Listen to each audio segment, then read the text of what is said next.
Hello dear students, आज के इस लेक्चर में हम 11th book keeping and accountancy का chapter number 10 single entry system की एक्सरसाइज जो दी हुई है वो सॉल्व करने वाले। तो इसका एक्सप्लेनेशन स्टार्ट करने से पहले मैं आप सभी से रिक्वेस्ट करूंगी कि अगर अभी तक आपने चैनल को सब्सक्राइब नहीं किया है तो जल्दी से चैनल को सब्सक्राइब कर बेल आइकन बटन को प्रेस कीजिए ताकि आपको लेटेस्ट वीडियो के नोटिफिकेशंस मिलते रहे। वीडियो को लाइक करना एंड शेयर करना नहीं भूलना है। सबसे पहला जो क्वेश्चन है क्वेश्चन नंबर 1, उसमें आपको आंसर इन 1 सेंटेंस ओनली पूछा है। आपको एक सेंटेंस में आंसर देना है। तो पहला क्वेश्चन है what do you mean by single entry system. Single entry system का मतलब क्या है? तो सिंगल एंट्री सिस्टम क्या है? A book keeping system that maintains cash book and personal accounts of debtors and creditors and no proper set of rules to be followed is called as single entry system. तो single entry का मतलब है जो book keeping system है जिसमें कि खाली cash book and personal accounts जो है डेटर्स एंड क्रेडिटर्स के वो बनाए जाते हैं, मेंटेन किए जाते हैं और कोई भी इसमें प्रॉपर सेट ऑफ रूल्स नहीं फॉलो किया जाता है, उसे सिंगल एंट्री सिस्टम कहते हैं। सेकंड क्वेश्चन है what is statement of affairs. तो statement of affairs is prepared under the single entry system in order to what it is prepared to find out the amount of opening and closing capital. Opening capital and closing capital के amount को find out करने के लिए business में single entry के under में हम statement of affairs जो है वो प्रिपेयर करते हैं। It is nothing but a statement of assets and liabilities. ये स्टेटमेंट होता है जिसमें एसेट्स एंड लायबिलिटीज का जो डिफरेंस आता है उसे हमें कैपिटल बैलेंसेस जो है opening capital and closing capital receive होता है। देन क्वेश्चन नंबर 3 यहाँ पे which types of accounts are normally not kept under the single entry system. कौन से अकाउंट नहीं हम लोग मेंटेन करते, नहीं कैप्ट करते? तो record of real and nominal accounts. जो रियल एंड नॉमिनल अकाउंट्स होते हैं जिसे हम इम्पर्सनल अकाउंट्स भी कहते हैं उनको हम मेंटेन नहीं करते हैं, उनका रिकॉर्ड हम मेंटेन नहीं करते हैं सिंगल एंट्री सिस्टम में। Then which statement is prepared under the single entry system to ascertain the capital balances. Capital balances find out करने के लिए कौन सा स्टेटमेंट हमें तैयार करना होता है? तो जस्ट हमने अभी सेकंड क्वेश्चन में भी स्टडी किया, स्टेटमेंट ऑफ अफेयर्स हम तैयार करते हैं। तो a statement of affairs is prepared under single entry system to ascertain the capital balances. Then question number 5 how opening capital is calculated under single entry system. Single entry system में हम opening capital जो है कैसे calculate करते हैं? कभी भी answer से पहले हमें क्वेश्चन केयरफुली रीड करना जरूरी। क्वेश्चन को समझेंगे तभी हम आंसर दे पाएंगे, राइट? तो यहाँ पर under single entry system opening capital is calculated by preparing opening statement of affairs. इसके लिए हम opening statement of affairs prepare कर हम ओपनिंग कैपिटल फाइंड आउट कर सकते हैं। नाउ कॉलमनर हम लोग कॉलमनर स्टेटमेंट ऑफ अफेयर्स भी तैयार करते हैं जिसमें opening capital as well as हम closing capital with the help of opening balances of assets and opening balances of liabilities हम आसानी से फाइंड आउट कर सकते हैं। Now question number 6 which type of accounts are maintain under single entry system. Single entry system के under में कौन से अकाउंट्स मेंटेन किया जाता है? तो ऑल पर्सनल अकाउंट, जितने भी पर्सनल अकाउंट्स है एंड कैश अकाउंट्स है वो मेंटेन किए जाते हैं under the single entry system. तो वही आपको प्रेजेंट करना है कि all personal accounts and cash accounts are maintain under the single entry system. Then the 7th one, can a trial balance be prepared under single entry system? Single entry system में trial balance नहीं तैयार की जाती है। No, a trial balance cannot be prepared under the single entry system. Then question number 8, which type of organization generally follows the single entry system? single entry system को कौन follow करता है? कौन सिंगल एंट्री सिस्टम के under में transactions को record करता है? तो स्मॉल बिजनेस कंसर्न्स। ये बड़े ऑर्गेनाइजेशंस के लिए, लार्ज ऑर्गेनाइजेशंस के लिए तो सूटेबल भी नहीं है और उसके लिए तो हमें जो है सिंगल एंट्री सिस्टम के अंडर में हम नहीं प्रिपेयर कर सकते, हमें डबल एंट्री सिस्टम के हिसाब से चलना पड़ता है। तो सिंगल एंट्री सिस्टम जो है वो किसके लिए सूटेबल है? It is suitable for the small business concerns हो गए, सोल ट्रेडर्स वगैरह है, उनके लिए ये सूटेबल है। Then the question number 2 write a word, term or phrase which can substitute each of the following statement। ये जो नीचे दी हुई स्टेटमेंट है उनको सब्सटीट्यूट कर सके ऐसा आपको वर्ड नहीं तो फ्रेज नहीं तो टर्म लिखना है। टेक्स्ट बुक के अंदर से ही होता है ये। तो सबसे पहला यहाँ पर जो स्टेटमेंट है, statement which is similar to balance sheet. Similar to balance sheet exactly balance sheet नहीं है, that is the statement of affairs. आपको इसका जो आंसर है वो आपको स्टेटमेंट ऑफ अफेयर्स लिखना है। ये जो हाईलाइटेड येलो बॉक्स में दिया हुआ है वही आपका आंसर है। Now system of accounting normally suitable to small business organisation. Small business organisation के लिए कौन सा सिस्टम सुटेबल सिस्टम है? तो यहाँ पर सिंगल एंट्री सिस्टम, हम ये जो चैप्टर स्टडी किए हैं वो सिंगल एंट्री सिस्टम को लेकर, जो कि सुटेबल है for the small business organisation, less expensive होता है, इसमें ज्यादा कॉस्टिंग नहीं लगती है। Then third one, a statement similar to balance sheet prepare to find out the amount of opening capital. Opening capital का अमाउंट प्रिपेयर फाइंड आउट करने के लिए जो हम स्टेटमेंट तैयार करते हैं उसे हम ओपनिंग स्टेटमेंट ऑफ अफेयर्स बोलते हैं। तो ये आपके लेफ्ट हैंड साइड में आप यहाँ पर देखोगे, क्योंकि यहाँ पर थोड़ी सी स्पेस जो है वो कम हो रही थी, तो इसका यहाँ पर मैंने बॉक्स में आंसर दिया। Opening statement of affairs is prepare to get the opening capital. Closing capital find out करने के लिए हम क्लोजिंग स्टेटमेंट ऑफ अफेयर्स तैयार करते हैं। एंड हम कंसोलिडेटेड मतलब हम कॉलमनर फॉर्म में ओपनिंग क्लोजिंग वो फॉर्म में भी हम तैयार करना हमने सीखा है स्टेटमेंट ऑफ अफेयर्स, तो उसे हम बोलते हैं कॉलमनर फॉर्म में स्टेटमेंट ऑफ अफेयर्स तैयार करना, जिसमें ओपनिंग जो कैपिटल है वो आपको रिसीव हो जाता है एंड क्लोजिंग कैपिटल भी रिसीव हो जाता है। फटाफट ज्यादा आपको डिटेल लिखने नहीं पड़ते, रिपीट नहीं करने पड़ते। मतलब क्वेश्चन नंबर 4 यहाँ पर, an excess of assets over liabilities, assets ज्यादा होता है लायबिलिटीज से, तो हमें कैपिटल रिसीव होता है, ठीक है। Then fifth one, excess of closing capital over opening capital, opening capital से ज्यादा जब क्लोजिंग कैपिटल होता है तो ऑब्वियसली प्रोप्राइटर के लिए जो है, सोल प्रोप्राइटर के लिए प्रॉफिट होता है। Capital of proprietor under single entry system is what? Profit, that is known as profit. Then name of the method of accounting suitable to firms to having limited transaction, जिसमें limited transactions होते हैं उसमें single entry system जो है वो applicable है। Better to go with this single entry system, क्योंकि less expensive होता है एंड लेस टाइम कंज्यूमिंग भी होता है ये। Then a system of accounting which is unscientific, unscientific होता है single entry system. Then eighth one, further capital introduced by the proprietor in the business concern over and above his existing capital, existing capital के over and above जब कोई बंदा additional capital लेकर आता है, क्या लेकर आता है वो? Additional capital. तो यहाँ पर आपको एडिशनल कैपिटल जो है वो फिल करना है, आपका आंसर आएगा वो जो कि एडिशनल कैपिटल होगा। बंदा एडिशनल कैपिटल लेकर आता है, ठीक है। तो आई होप यहाँ तक आपको जो कॉन्सेप्ट है वो अच्छे से समझ में आया है। आपको एडिशनल कैपिटल लिखना है।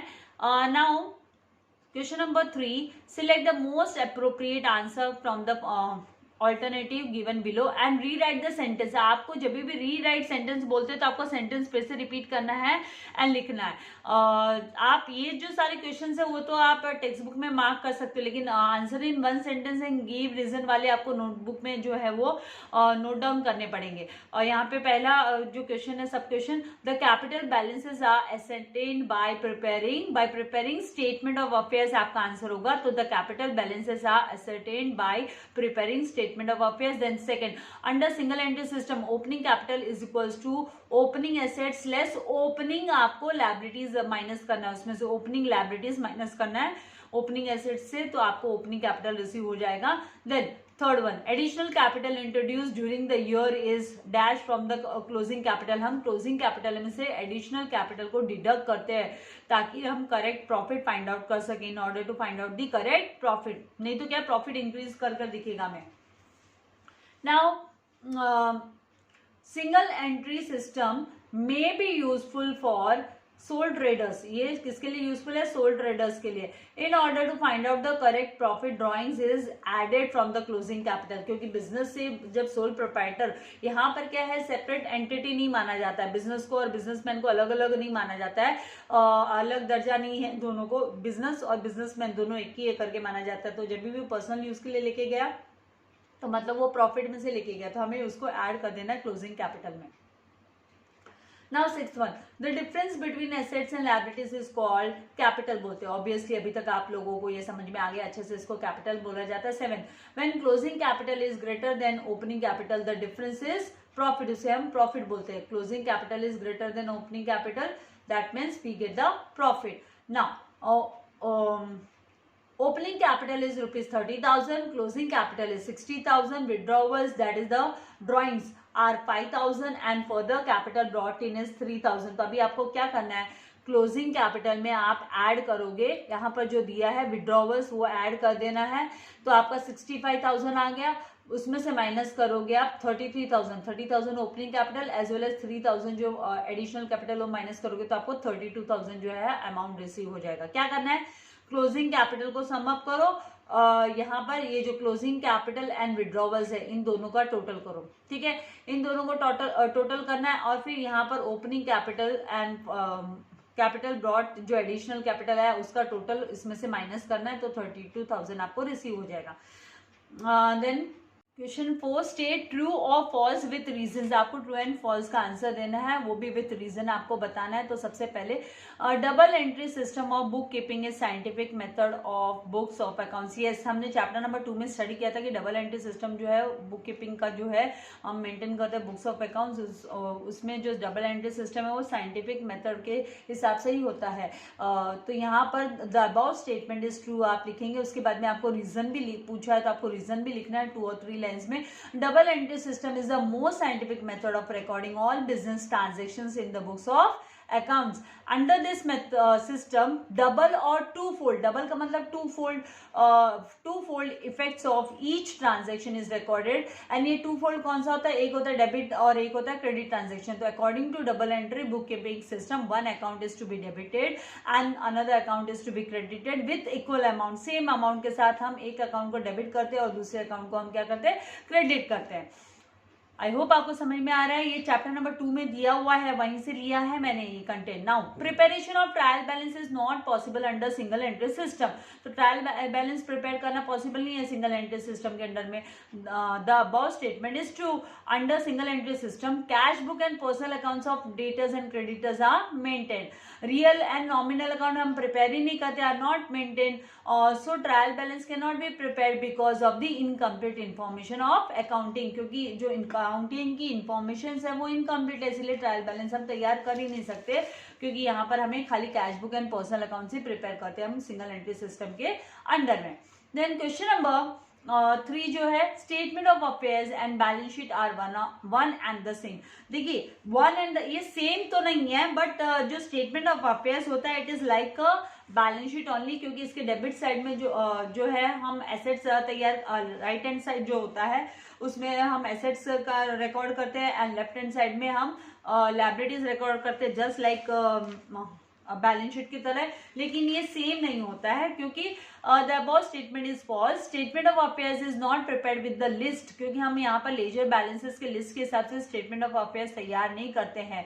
डबल एंट्री सिस्टम इसमें फॉलो नहीं होता है, जबकि बैलेंस शीट है वो विद कंप्लीट इंफॉर्मेशन के साथ होता है, उसमें डबल एंट्री सिस्टम फॉलो होता है। तो statement of affairs is prepared to ascertain just to find out the opening and closing capital balances, whereas balance sheet is prepared to show the financial health of A company. किसी company की financial health को पता करने के लिए हम balance sheet तैयार करते हैं, जबकि हम statement of affairs just to get the opening and closing capital balances के लिए करते हैं।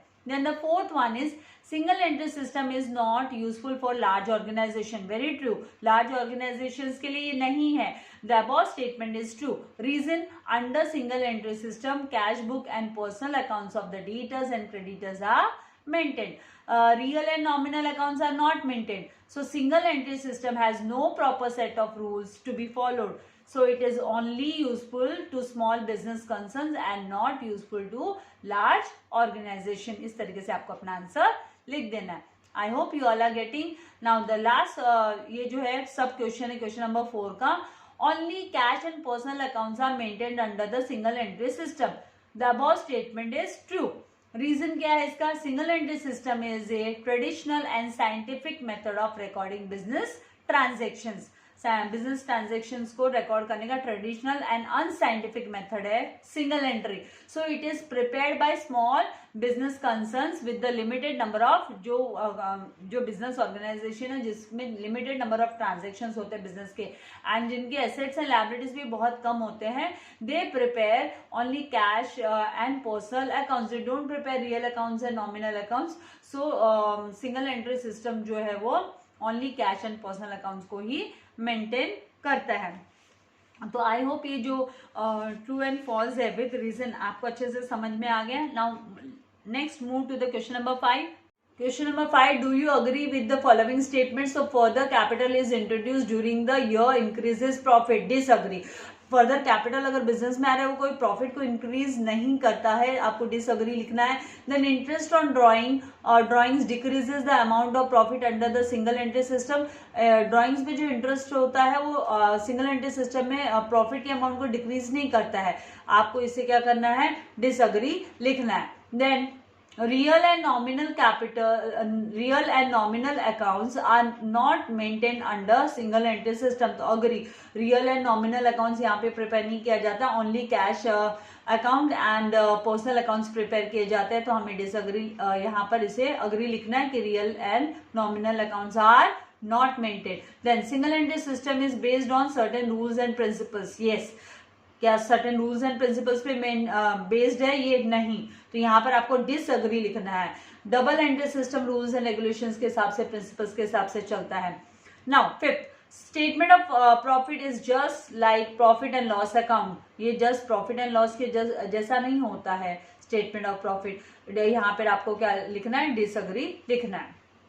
Then fill in the blanks, क्योंकि नॉमिनल अकाउंट्स तो हम प्रिपेयर करते ही नहीं है, तो यहाँ पे fill in the blanks. The very first one, statement of affairs is just like balance sheet. Balance sheet की जैसी होता है. जो हाईलाइटेड जो येलो बॉक्स में लिखा हुआ है वो आपका आंसर है. आपको कंप्लीट सेंटेंस लिखना है. Under single entry system profit is equals to closing capital less opening capital. Profit is opening capital आएगा, closing capital minus opening capital. Yes. Now in order to find out the correct profit, drawing को हम क्या करते हैं, add करते हैं to the closing capital. Closing capital में add किया जाता है ड्राइंग्स को. In dash book keeping system in every business transaction we find to effects. Two effects किस में होते हैं, double entry book keeping system में. तो यहाँ पर ये जस्ट क्लोजर टू 4, नंबर 4 यहाँ पे लिखा हुआ है डबल एंट्री. या this is the answer in double entry system. The difference between assets and liabilities is called capital. उसे कैपिटल बोला जाता है. Then single entry system is more popular for, किसके लिए ज्यादा पॉपुलर है ये, तो सोल ट्रेडर के लिए ज्यादा पॉपुलर है. Then additional capital introduced during the year is deducted. उसे हम माइनस करते हैं, डिडक्ट करते हैं from the closing capital in order to find out the correct profit. Then single entry system is suitable for small business. छोटे businessman के लिए, soul trader के लिए ये सुटेबल होता है. आई होप यहां तक आपको अच्छे से समझ में आ गया. Now next is the question number 7, जिसमें बोला है find the odd one. 3 he question दिए ऑड वन के, तो अभी इस पे बेसिस देखेंगे. इंटरेस्ट ऑन ड्राइंग्स जो है वो हम ऐड करते हैं क्लोजिंग कैपिटल में इस चैप्टर में. आउटस्टैंडिंग एक्सपेंसेस को हम लेस करते हैं, जो बकाया है, देना बाकी है, उसे माइनस किया जाता है क्योंकि एडजस्टेड प्रॉफिट में से माइनस करना पड़ता है. Then under valuation of assets को हम ऐड करते हैं, प्रीपेड एक्सपेंसेस को हम ऐड करते हैं. तो यहाँ पर आउटस्टैंडिंग एक्सपेंसेस जो है वो ऑड वन आउट हुआ. Then second, interest on capital जो है वो ऐड किया जाता है. इंटरेस्ट ऑन कैपिटल लेस किया जाता है, sorry, interest on loan less किया जाता है एडजस्टेड प्रॉफिट में से. देन डेप्रिसिएशन ऑन एसेट्स जो है वो लेस किया जाता है. हम ओवर वैल्यूएशन ऑफ लायबिलिटीज को हम ऐड करते हैं, इसीलिए हम इसे यहाँ पर क्या करेंगे, ऑड वन आउट में हमें ये ओवर वैल्यूएशन ऑफ लायबिलिटीज हमें लिखना है. देन नेक्स्ट थर्ड वन जो है क्रेडिटर्स को लेकर है. क्या है, प्रॉफिट बिफोर एडजस्टमेंट में से ये सब हमें क्या करना पड़ता है, ऐड एंड माइनस करते हैं. ऐड जो इनकम ऐड करनी है उनको ऐड किया जाता है. और क्योंकि इंटरेस्ट ऑन कैपिटल जो है, इंटरेस्ट ऑन लोन हो गया, डेप्रिसिएशन हो गया, इन सबको, ये एक्सपेंसेस एंड लॉसेस है, इन्हें सबको हमको लेस करना होता है. एंड ओवर वैल्यूएशन ऑफ जो लायबिलिटीज होता है, क्योंकि लायबिलिटीज जब डिक्रीज होगी तो हम उसे ऐड करेंगे, वो हमारा इनकम हुआ डिक्रीज होने पे, वैल्यू डिक्रीज होने पे, इसीलिए इसको ऑड वन आउट में लिखना है. Then creditors, bills payable and bank overdraft, all these 3 are liabilities. Whereas stock in trade जो होता है वो एसेट्स होता है, तो स्टॉक इन ट्रेड यहाँ पर जो है वो ऑड वन आउट हुआ. देन क्वेश्चन नंबर 8 यहाँ पर कंप्लीट द फॉलोइंग टेबल. इसमें आपको टेबल कंप्लीट करना है. क्लोजिंग कैपिटल और टॉप में आपको हेडिंग दी ओपनिंग कैपिटल. क्लोजिंग कैपिटल का अमाउंट है ₹10,000 एंड ओपनिंग कैपिटल का 5,000. तो 10,000 माइनस 5,000, यह आंसर विल बी 5,000. अभी यहाँ पर देखिए, यहाँ पर ओपनिंग एसेट्स के यहाँ पे ब्लैंक था ओपनिंग लायबिलिटीज आपको 20 दिया हुआ था and opening capital is equals to 10,000 दिया, तो 10,000 प्लस 20,000 यहाँ पर आपका 30,000 आएगा। ये 30,000 कैसे आता है, आप opening liabilities plus opening capital करोगे तो आपको जो है वो एसेट्स की वैल्यू मिल गई, that is 30,000। Then third one, closing assets 10,000 दिया है माइनस क्लोजिंग लायबिलिटीज 5,000 दिया है, वेरी इजी, क्लोजिंग कैपिटल आपका 5,000 आ गया। Then fourth one, closing capital आपको फाइंड आउट करने के लिए बोला, यहाँ पे दिया ड्राइंग्स प्लस ड्राइंग्स 15,000, तो आपका ड्राइंग्स जो है वो 15,000 है। ये 15,000 कैसे होगा, क्योंकि एडजस्टेड क्लोजिंग कैपिटल की जो वैल्यू है वो 40,000 है। एडजस्टेड क्लोजिंग कैपिटल हमें कब मिलता है, जब हम क्लोजिंग कैपिटल प्लस ड्राइंग्स करते हैं तो हमें एडजस्टेड क्लोजिंग कैपिटल मिलता है। ड्राइंग ऐड करने के बाद में एंड एडिशनल कैपिटल को माइनस करने के बाद में हमें एडजस्टेड कैपिटल मिलता है। तो this is the adjusted capital का वैल्यू 40,000, तो 40,000 माइनस आप रिवर्स जाओ 15,000, तो your answer will be 25,000 and यहाँ पे 40,000 minus 20,000, your answer will be profit जो रिसीव हुआ वो 20,000 का होगा। तो इस तरीके से दोनों ब्लैंक को आपको फिल करना है। कैसे करना है, अगेन आई एम रिपीटिंग क्योंकि थोड़ा सा ट्रिकी हो गया आपके लिए, कि क्लोजिंग कैपिटल डैश है, ड्राइंग्स 15,000 है, एडजस्टेड क्लोजिंग कैपिटल कितना है 40,000 है, इज इक्वल टू 40,000। इस एडजस्टेड में से हम माइनस ओपनिंग कैपिटल करेंगे 20,000, तो हमें प्रॉफिट तो 20,000, ये वाला बॉक्स तो आपने आसानी से फिल कर लिया, 20,000 आ गया।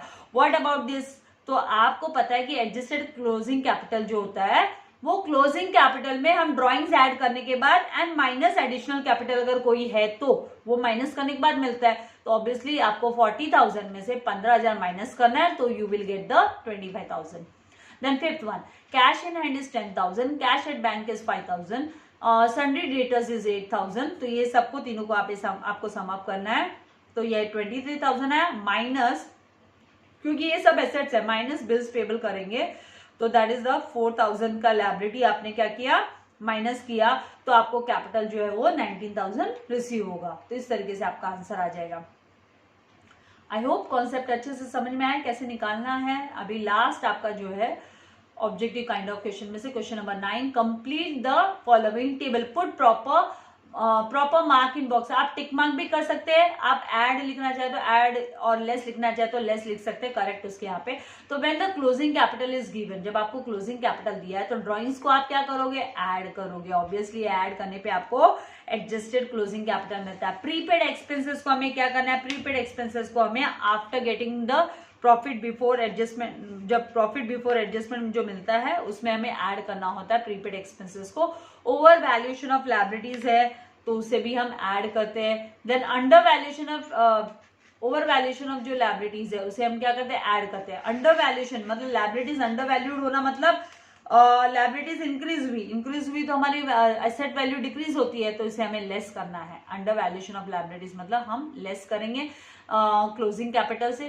देन इंटरेस्ट ऑन ड्राइंग्स हम ऐड करते हैं, इनकम हुआ, ये गेन हुआ। देन ओपनिंग कैपिटल जो है वो हमें लेस करना है, ओपनिंग कैपिटल को हम क्या करेंगे, लेस करेंगे। Under valuation of assets undervalue वे, और उसकी उनकी वैल्यू इंक्रीज होनी चाहिए, डिक्रीज कर दिखाई हमने तो इंक्रीज होनी चाहिए, राइट। इंक्रीज होने पर हम क्या करते हैं, वैल्यू में इंक्रीज मतलब ऐड करना है, एसेट्स की वैल्यू इंक्रीज होना मतलब ऐड करेंगे।